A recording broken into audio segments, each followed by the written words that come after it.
Hello and welcome to Cena Bounce Live. I have a very special guest and we are so excited to talk about what is a soul mechanic, because the first question I get when I speak about this lovely guest I got sitting here with me is, what is a soul mechanic? So welcome, Kay. How are you? Thank you, Charlotte. I'm very well, thank you. And in answer to your question, I am a soul mechanic. I'm not sure if there's any other soul mechanics because it's just a name that I made up. I love it. I absolutely love the name, because why shouldn't we have a mechanic for the soul?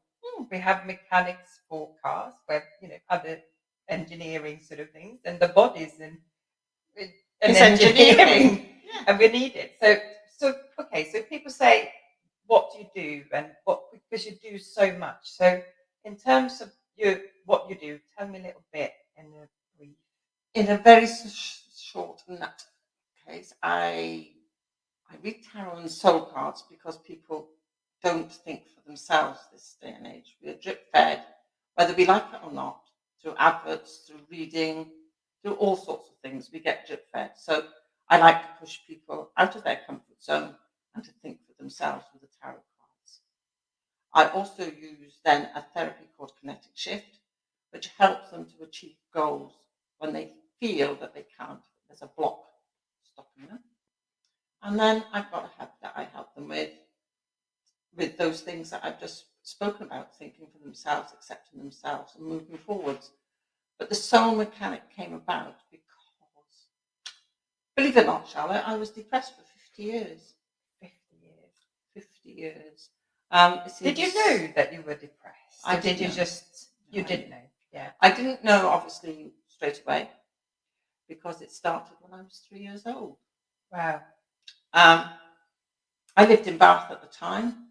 Really nice city, beautiful gardens to walk around, which my mum and I used to do while my dad was away in the RAF doing his national service. And he signed up for an extra year, so it was 3 years before he came home. So I was 3, and my mum was my best friend. But she was his wife, and he was jealous. Gosh. So I wasn't allowed to walk in between them. I had to walk on the opposite side to my mum, to what I was used to, because that was the side he walked on. He would set me goals to do different things, and I couldn't achieve them, because by the time I got near enough to achieving it, he'd move the goalpost, and so this is where the whole soul mechanic comes in, isn't it? Because you were programmed into being something that you didn't really understand. Is that right? That is perfectly right. It sounds awful, because on the surface, my dad's a very nice man, and I find it very difficult to say what he was like to live with. He was a very difficult man to live with. He would never chastise me. That was always left to my mum. But he was good in other ways. He would help me with my reading. He taught me to tie my laces, everything that you'd expect a dad to do. But then he would criticize me. When he was helping me with my reading, he would, I would say Prinky for Prince, and he would make fun of it and things like that. I mean, he taught me to drive. He was there the night that my daughter was born, because everybody had arranged to come and look after my son had gone out. And he came over and looked after me. Well, he picked my son up and took him home with him. So he's always been there for me, but there was always this underlying bullying. Do you think he realised? I don't think he did. No, I think a lot of people don't. Don't think he did, because I did actually confront him with the fact that he was bullying me, and he said, "Oh no, I've never bullied you. I've never done anything that you're saying." So I said, "Then tell me this then, Dad. Why have you never told me you loved me?" And he couldn't answer me. No. I don't think he knows how to tell anybody that he loves them, apart from my mum. And over the last 20 years, we've gotten a better relationship, because he knows now that I know what he is. He knows that I know he's a bully, even if he doesn't want to accept it. And he knows now he can't do it, because I won't take it.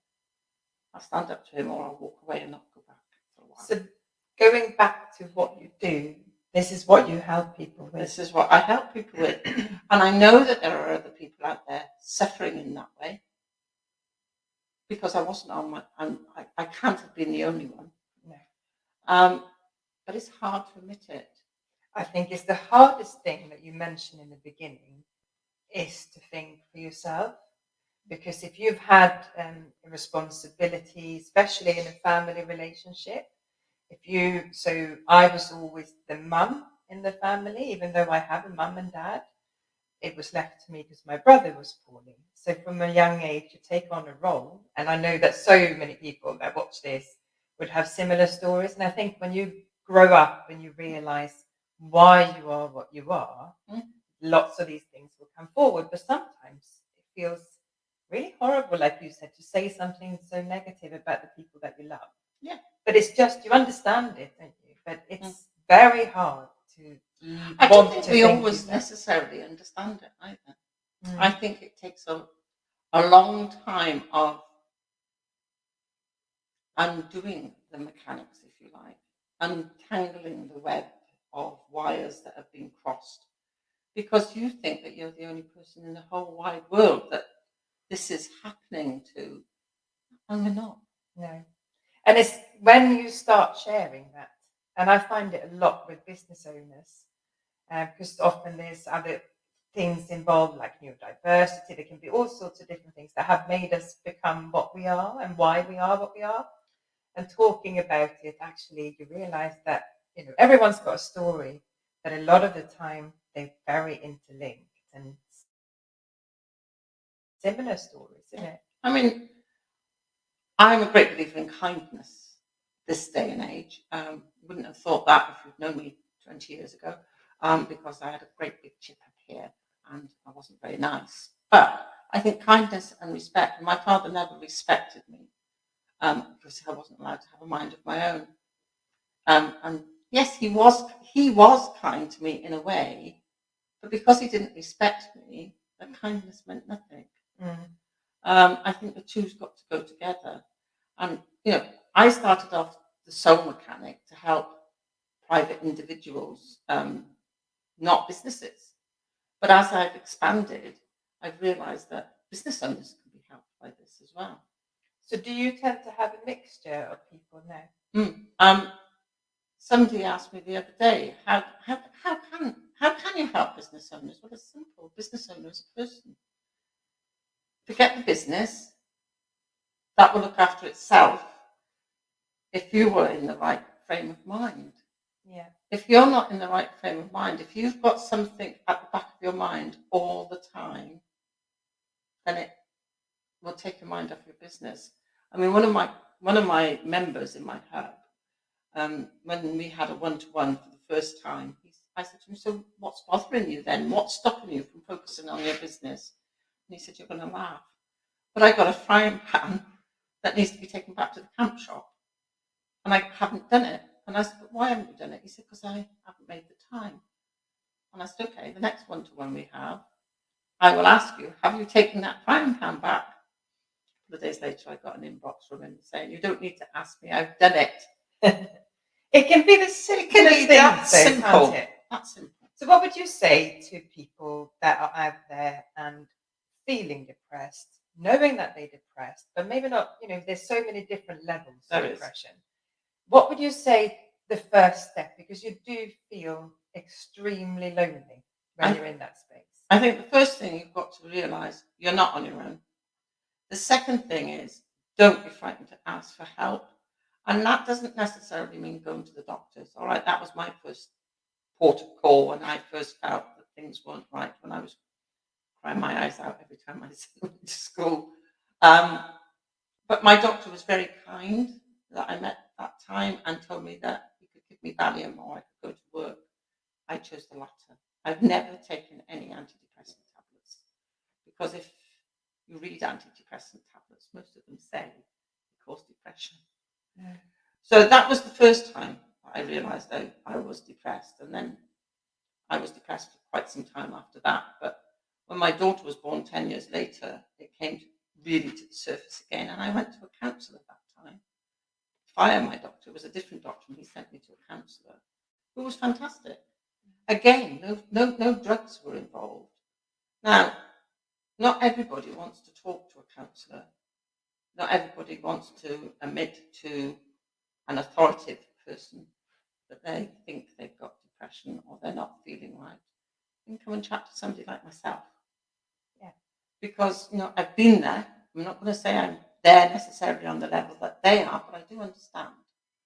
My neighbour, when I had depression, she didn't have depression until she'd had her second child. And when she met me after, she'd moved away and come back. And when she came back, she said to me, I understand now what you went through or were going through or are going through. Because she'd been on a level of it herself. Yeah, and I think the one thing I want to sort of finish off the show with is that you don't need to have, you don't want sympathy. No. You want empathy. You want people to just understand. But sometimes that is necessarily not in your circle of friends and family. Yeah. And I think that's really important to point out, actually, that you might just need to find somebody else. And I also think it's really important, which is the whole point of the shows that we do, because I think you need to find the right person for you. You definitely do. Yeah. And you have a living example of that. So until next show, when we're going to talk about that at some point in the future, stay tuned. But I want to say a massive, massive thank you for coming and sharing with us, because you're not alone out there. If you're feeling this, you're certainly not alone. So can people just book a consultation? If people want to get hold of you, how is best to go about? It's best to go onto my website. On my website, there's several different services, so you may have to scroll down a little bit, but there's a service called Virtual Coffee. If they book a virtual coffee, they have an half an hour chat with me where we can decide whether I'm the right fit, or sometimes that's all they need is that cup of coffee, that listening ear. Yeah. But yeah, I'm happy to talk to anybody. And I think that's really important if you are feeling that you are in this situation. Any good therapist, counselor, mentor, coach, whatever you turn to, will always, always have a free consultation. So if you're looking in and watching this and you want to get hold of Kay and it resonates with you, then get in touch and we would love to hear your comments. Thank you so much for being here today. Welcome. Until next time, take care. Bye-bye. Okay.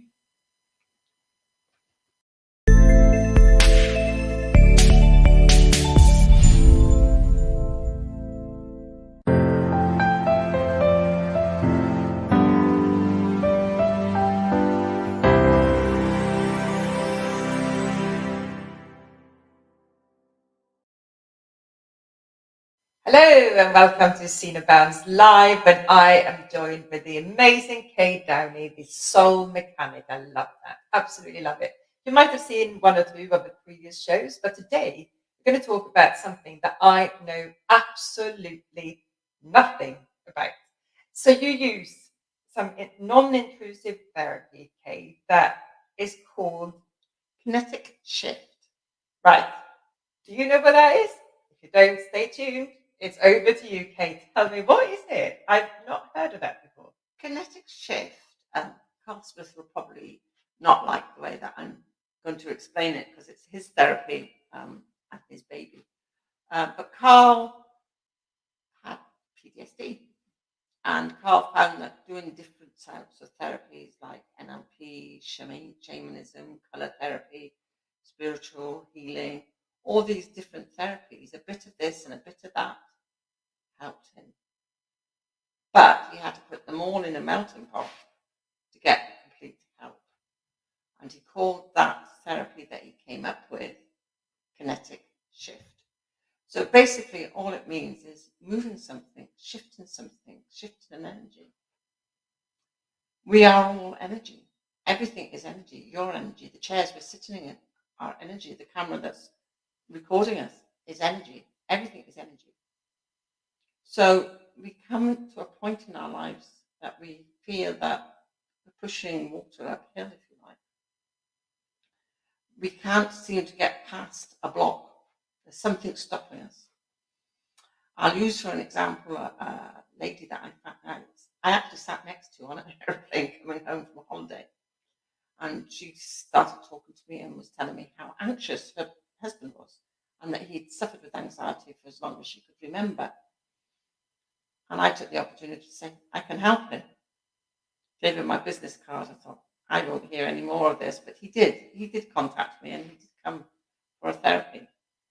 Now, the therapy takes an hour. This gentleman only stayed with me for 15 minutes, went away, and when I contacted him to see how he felt a couple of days later, he said, well, I felt fine on the day, but gradually the anxiety is coming back. My answer was, well, you didn't come for the full hour. Come back, let's finish the hour. He came back, and at the end of the session, he said, I feel so different. I feel so different now to what I did in that quarter of an hour, because something's moved. He said, I can feel that something's moved. And he gave me a review telling me that he was better. Another gentleman came to me by his dad because he had said that he didn't want to be here anymore. And his dad reached out to me to see if I could help. And I tried. He came to talk to me on Zoom and didn't turn his camera on. And it was very weird talking to a black screen. But at that time, I was doing face-to-face readings, and he lived not very far from my office. And he came in to have a Kinetic Shift session with me. That's a mouthful. And I only did a very quick one, again, because I knew he didn't want to be on the planet, let alone in the office with me. So I did a very quick session with him and made an appointment for him to come back the following week, which he did. Now, the man that came in looked like a tramp the first session. The man that came in on the second session, if I hadn't had his name in my diary, I wouldn't have recognised, because he was about 6 foot tall, with dark black hair, dark black beard, and very confident. Wow. And I said to him, wow, I'm surprised you've kept this appointment looking at you. He said, I know there's still something there, Kay. And I know it's on my shoulder. So I said, okay, we'll work on your shoulder.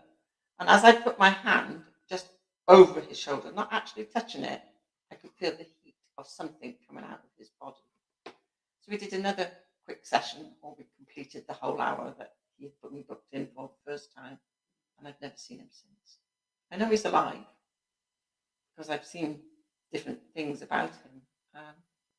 It's interesting, isn't fantastic. it? When you just need that shift. It's So very, very powerful. It is very powerful, and it's a case of, we hear about it in the Bible when we're kids, about, you could hear yourself. There's a phrase, isn't there, in there that somebody is told, heal thyself. And we can heal ourselves, because I didn't heal either of those gentlemen. They healed themselves, because they came to me with an open mind and were willing to follow my instructions. So what would you say, I'm going to sort of be a bit different here, what would you say about somebody who comes to you as very skeptical? They might have had a recommendation. You might be the last person that they actually think, well, I've tried everything else, so I'm just going to give it a go. But they're very kind of skeptical, not really sure. What would your suggestion be to somebody like that? My suggestion to them would be, just come and be yourself. Just be open-minded. Just be open-minded, because it doesn't matter who you are, even if you don't think it's going to work and you close down slightly, it can still work, providing that you want it to. It's that wanting. It's all about intention. That's what everything is about, really, is intention. I'll touch on it slightly because it's not anything to do with Kinetic Shift, but the secret is all about intention, about getting that money in. But I read on Facebook today, cows don't give you milk. We have to work for it. So it's the same with healing yourself. You have to work for it. So if they come to me and I'm wondering if it's going to work, then just trust the process. Have the faith that it will, and be surprised when it does. That sounds lovely, doesn't it, for those people who are watching? It's because I think sometimes it's so hard to get that shift on your own. It is. And you can work on so many different things. I know I found it really hard when we came out of lockdown, having built very much an online business. And I feel that a lot of business owners at the moment have had to shift and evolve. And as a business owner, you have to evolve all the time. That can be really hard when you've set the presence. Especially when, if you're self-employed and you haven't got anybody else to turn to. I think, you need somebody on your side, which is where Bounds comes in depth to its own, as well as other organisations as well. But it's you. You have to be prepared to help yourself. We can all go along with, as I've said in previous shows that we've been on together, Charlotte, I could have gone on being depressed till the day I die. But I didn't. Something switched in me and I didn't want to be that person anymore. Yeah. And I think it was that intention that gave me the momentum to go on and become the soul mechanic. Yeah. And I'm here to help anybody. They don't even have to book a session. Just come and have that virtual coffee and talk about how the process works in more depth than we are today. Yeah. Because it's different for different people.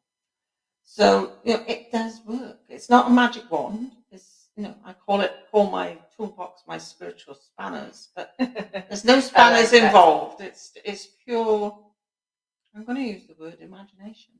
Yeah. I like spiritual spanners. I think we should all have a toolbox of spiritual spanners. We have talked about virtual coffee before, but again, just briefly, where could people book on if they want to listening in and they really want some advice on how they can work with you? It's on my website, which is www.kaydownie.co.uk. You can have a virtual coffee. You can, if you're confident that the session is going to work, you can actually book a session. You can book any of my services on that website. Yeah, and all services are also online. So wherever you are in the world, if you're listening in and you want to have a chat with Kay, which I really, really strongly advise you to do, because I promise you will come away with some spiritual spanners, not actual spanners for those out there, but you will have a little toolbox to get back to when you need it. So on that note, we're going to leave it here. I'm going to say thank you so much for coming in. I really, really appreciate it. I feel calm just being in the studio with Kay. So imagine what you can feel like. And we wish you a really lovely day. Speak to you soon. Stay tuned. Bye-bye. Bye.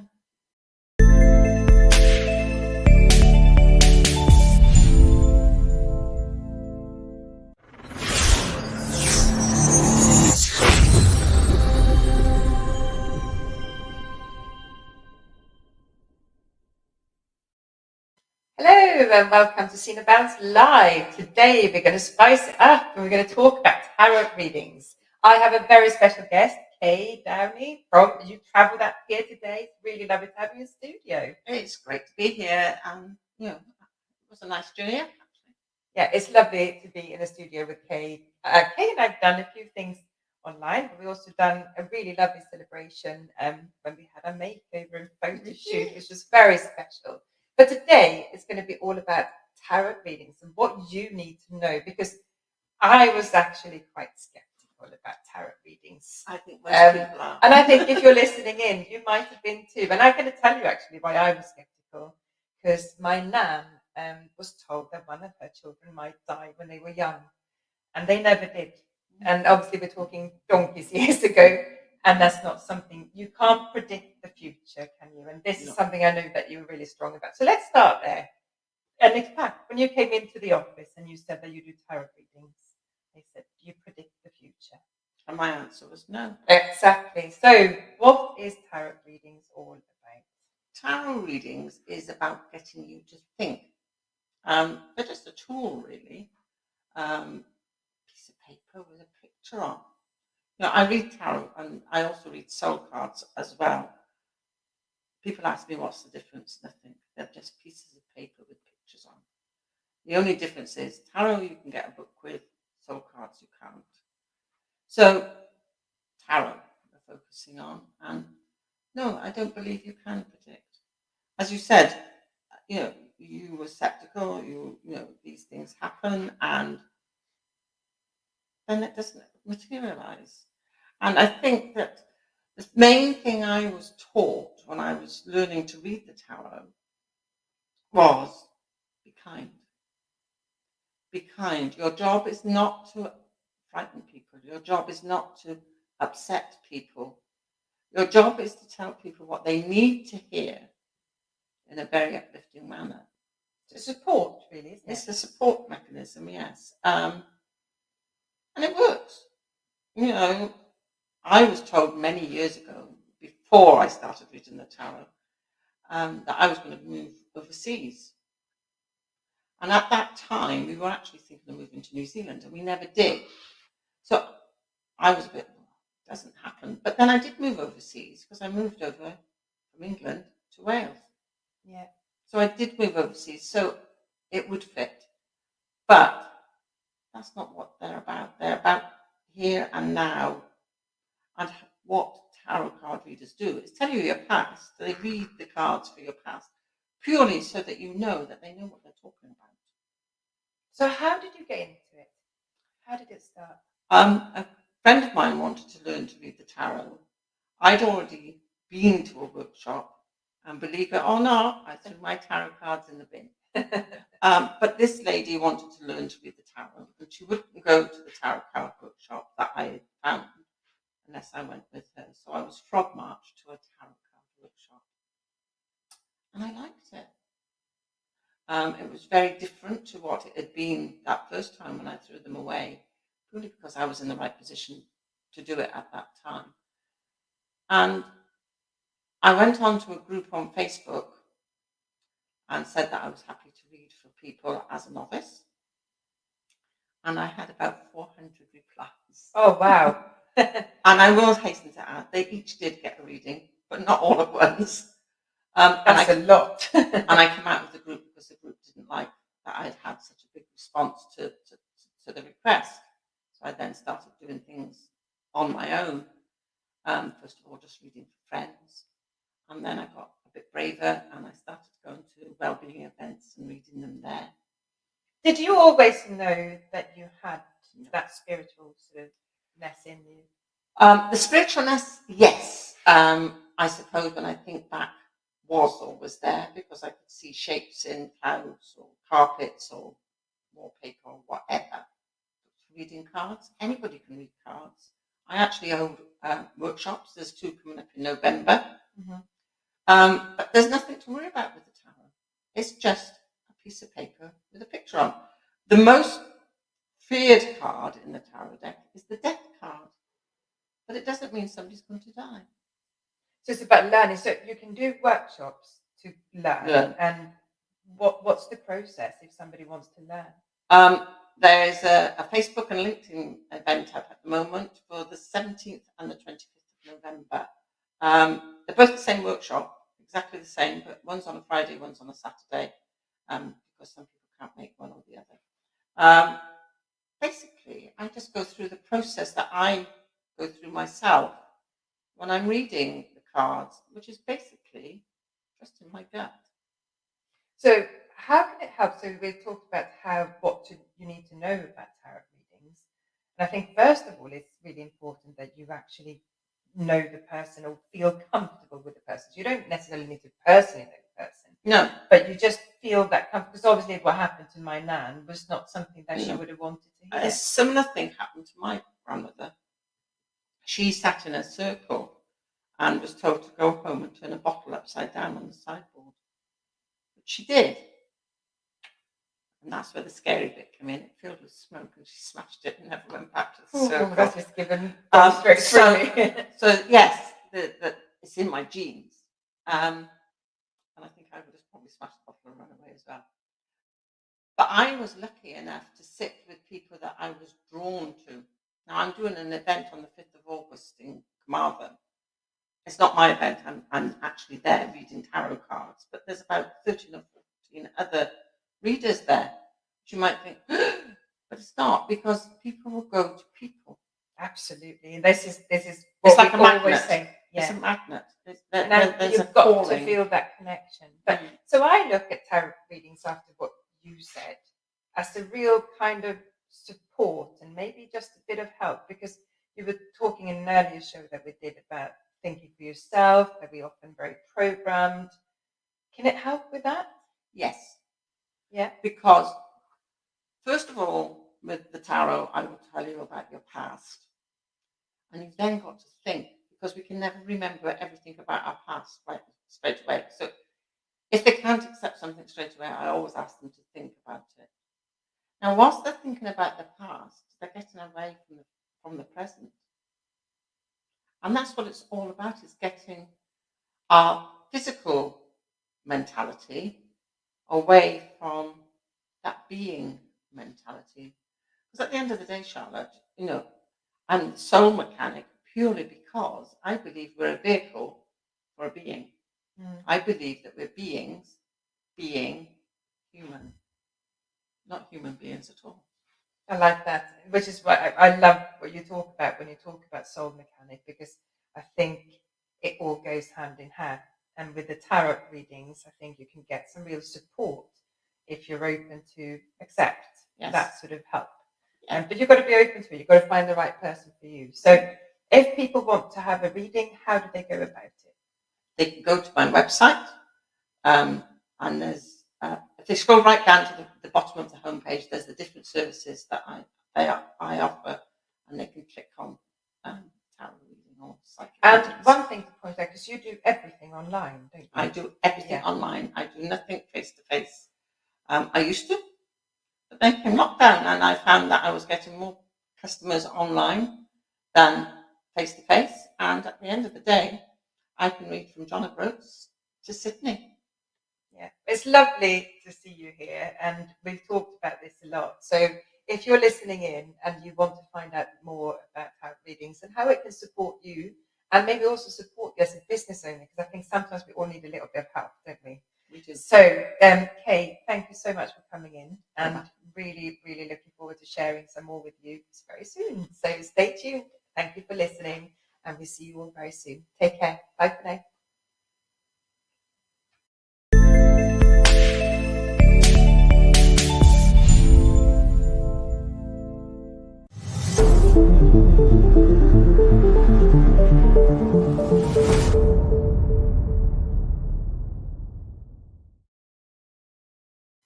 Hello and welcome to Cinebams Live. I'm here with a guest who's been on a few shows already, and it's so lovely to welcome you back in the studio, Kay. So welcome, Kay Downie from Soul Mechanics. I love that name.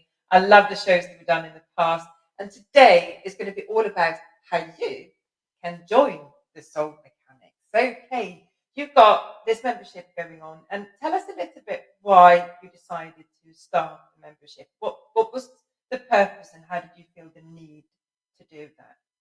I'd like to say it was my idea, and I'd like to say that I felt the need, but I didn't.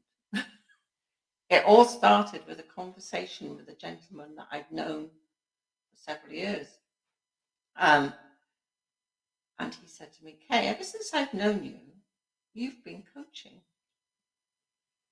When are you going to tell people?" Now, I work with two fantastic coaches. One is Taz Thornton, and the other one is Caroline Andrew Johnston.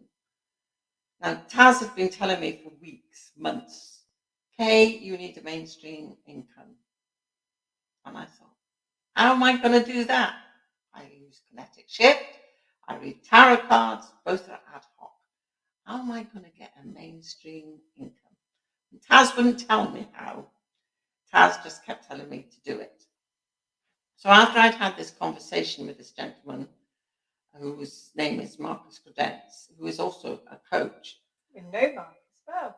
And Marcus, I've known Marcus for about 7-8 years, and I had this conversation, and then I had my one-to-one with Caroline. And I made the mistake of telling Caroline what Marcus had said. And the rest is history. That was May 2022. So the Soul Mechanics is actually a year old. It was a year old on the 1st of July. Oh, congratulations. But it wasn't my idea. But I'm glad that I was given that push. I'm glad that Marcus knew me well enough that he could ask me that question. And it fulfilled what Taz had been asking me to do.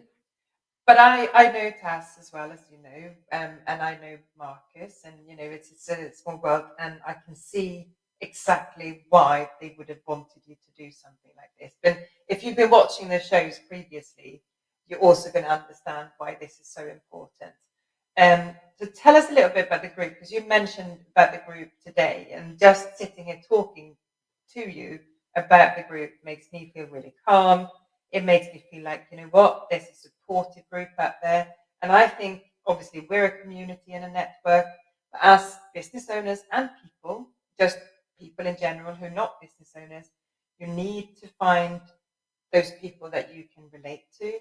You have different people for different situations. Definitely do. And people come and go. We're all energies, as you will say. So tell us a little bit about the group and who you would want to welcome in the group and what positive things that you can see come out of it.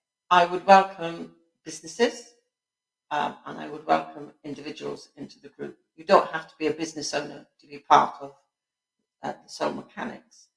It can be coaches, therapists, and as I said, just individuals, housewives, whatever. Because we live in a society where I've said on previous shows that we don't think for ourselves. And by not thinking for ourselves, there are very few of us throughout the land that can stand in front of a mirror and look themselves in the eye and say, I love you, and call yourself by name. So it's not a romantic love affair I'm asking you to have with yourself, but I'm asking you to accept yourself. Now, that's easy for me to say, but it's the most difficult thing in the world to do. I totally agree. One of my favourite songs is First Aid Kit. And it took me a little while when I first heard it. It's sort of American folk music, but they are Swedish. And it's about love, but it's actually about loving yourself. And they talk about how you look yourself in the mirror, but you will always be loved. And it's such a powerful song because it is the hardest thing to do, I think. But if you don't feel comfortable with yourself, it's very hard to accept other people and be able to love you for who you are if you can't accept yourself. So that is the ethos of the group, is to get people to fall back in love with themselves, to start liking themselves if they can't love themselves. But we should be able to love ourselves because, as I've said before, we're beings being human. So we've got that wonderful being within us that we can love. And what better than to love yourself? Because once you start loving yourself, it starts to pour out to other people. You find that when you start loving yourself, you can't be unkind because it hurts you. You find that what was a mountain to climb suddenly becomes a molehill because you've got tools to shift those things out of the way. Now, as I said, it wasn't my idea to start what I call my hub, but I had to find the content for that hub, and I still have to find the content for that hub. So within the hub, we will talk about tarot cards. We will talk about what it is to be self-aware. And there's two levels of self-awareness, and that's self-awareness of yourself and self-awareness of your environment. So it's explaining all those things in little snippets. I don't go into the group and give spiels and spiels. I might talk about tarot cards one week. I might do affirmations another week. This week I'm talking about self-awareness. And the question that I've asked is, what's the meaning for life mean to you? Because it means different things to different people. There's no two people that think the same. We're all different, we're unique, and that is the difference. We're unique. So when you come to work with Soul Mechanics as part of it, you get a one-to-one with me once a month. You get a question and answer session where the whole group bounces off each other, or all the ones that attend the question and answer session bounces off of each other. And what better way to answer a question than to bounce those ideas and to meld them. So it's almost like a safe forum kind of place where you can connect with others. I mean, I think that's so important in whatever community or whatever network you decide to sort of be in. And Got to feel you've safe. got to feel that safety net, and you've got to be able to have that discussion. I think that's really, really valuable. Something that we sometimes don't get, No, we especially we're don't. talking about individuals, not just business owners. Yeah. So we were out walking and took a large group of people to Snowdon.